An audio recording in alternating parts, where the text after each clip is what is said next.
당나라에 이어 등장한 송나라는 중국의 혼란기를 평정하는 역할을 하지는 못했습니다. 비록 문화적으로는 융성했지만 대외 전쟁에 있어서는 이민족의 상대가 되지 못했기 때문입니다. 화폐 정책에 있어서 송나라의 화폐 제도는 상당히 복잡해 지폐, 동철로 만든 화폐, 은이 함께 유통되었으며 각 지방은 자체적으로 서로 다른 화폐를 발행했습니다. 전국적으로 통용된 것은 은과 비단뿐이었습니다. 송나라 초기에는 화폐 제도가 가진 내부 모순을 해결하는 데 힘썼고 사람들은 국내 환율 차이를 이용해 돈을 벌고 싶어 했습니다. 송나라는 비록 당나라의 많은 전통을 그대로 계승했지만 운영 방침에서는 큰 차이를 보이고 있습니다. 예를 들면 송나라도 당나라처럼 금은방을 두어 금과 은, 지폐 등 각종 화폐 태환을 담당하도록 했습니다. 그러나 당나라 때의 금은방은 대외 무역에서 발생하는 문제를 해결하기 위해 설립된 반면 송나라의 금은방은 국내 상거래에서 발생하는 문제를 해결하기 위한 용도로 만들어졌습니다. 송나라가 당나라보다 강하지 못했던 점은 동전의 퇴장을 통해서도 엿볼 수 있습니다. 당나라처럼 송나라도 아프리카, 인도, 동남아 등을 자신의 화폐 권역으로 두었습니다. 하지만 그들이 송나라의 화폐를 사용한 이유는 송나라가 국력이 강하고 송나라와의 빈번한 교류 때문이 아니라 그들이 송나라 화폐를 하나의 상품으로 수입했으며 이 화폐를 본국 통화처럼 사용했기 때문입니다. 즉, 다른 나라들은 송나라 화폐를 사용함으로써 화폐 주조에 따른 비용을 절약한 것입니다. 가장 대표적인 나라가 바로 일본이었습니다. 이로 인해 송나라의 동전은 상당히 유실되어 정작 송나라에서는 동전이 매우 부족했습니다. 이와 같이 동전이 감소함에 따라 동전의 가치는 상승했고 기타 화폐들보다 구매력이 훨씬 높아졌습니다.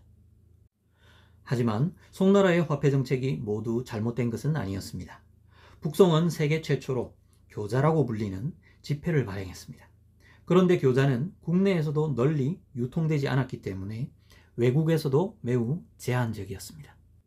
외국인이 중국에 와서 금, 은, 비단으로 교환하지 않고 한 뭉텅이의 종이만 들고 간다면 보물섬에 와서 빈손으로 돌아가는 것과 같았겠죠. 그래서 대외 무역에서 송나라도 귀금속을 결제 수단으로 삼았습니다. 당나라에서 금과 은을 병행해 사용한 것과 달리 송나라는 대외 무역에서 일반적으로 은을 결제했습니다. 당시 은 가격은 꽤 안정적이었습니다. 은과 비교해 금은 가격이 매우 높아서 대외 무역보다는 부를 축적하는 용도로 이용되었습니다.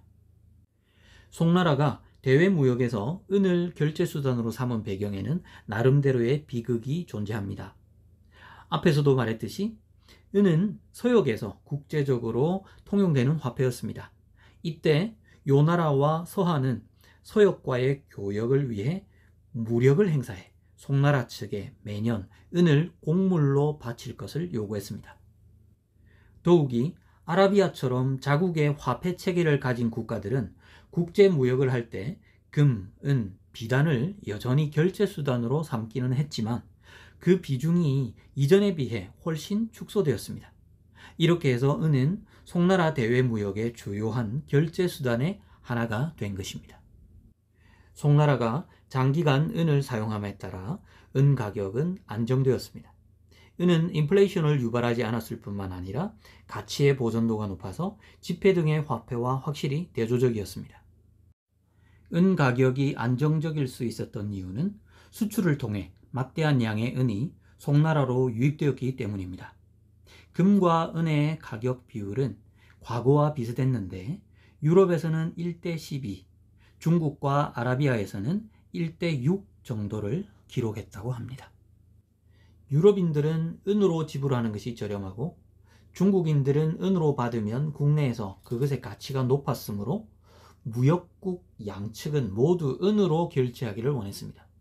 그래서 수출 대금으로 많은 양의 은이 중국으로 유입되었던 것입니다. 송나라가 은을 사용한 또 다른 이유는 금이 매우 비쌌기 때문입니다.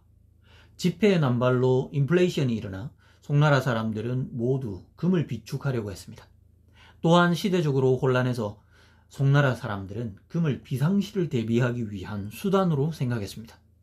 이러한 이유로 모두들 금을 소유하려 했기 때문에 금 가격은 고공행진을 했습니다. 이런 상황은 남송 때까지 이어졌습니다. 당시 일본에서는 정부의 신용이 바닥까지 떨어져 일본인들은 정부 공식 통화를 거부했고 보유한 송나라 화폐도 부족한 상황이었습니다. 그래서 일본 측은 송나라로부터 동전을 수입할 수밖에 없었고, 이때 일본인들은 그들의 특산품인 금을 동전으로 교환했습니다. 일본으로부터 계속해서 금이 유입되자 남송의 금 가격은 대폭 하락하기 시작했습니다. 여기서 우리가 알 수 있는 아주 흥미로운 사실 한 가지는 중국의 송나라 때에도 어떤 상황에서는 금 가격이 상승을 하고 어떤 상황에서는 금 가격이 하락하는 때도 있었다는 사실입니다. 다음 시간에는 남송을 압박했던 금나라의 화폐 정책의 실패에 대하여 알아보도록 하겠습니다. 코멘트TV였습니다. 감사합니다.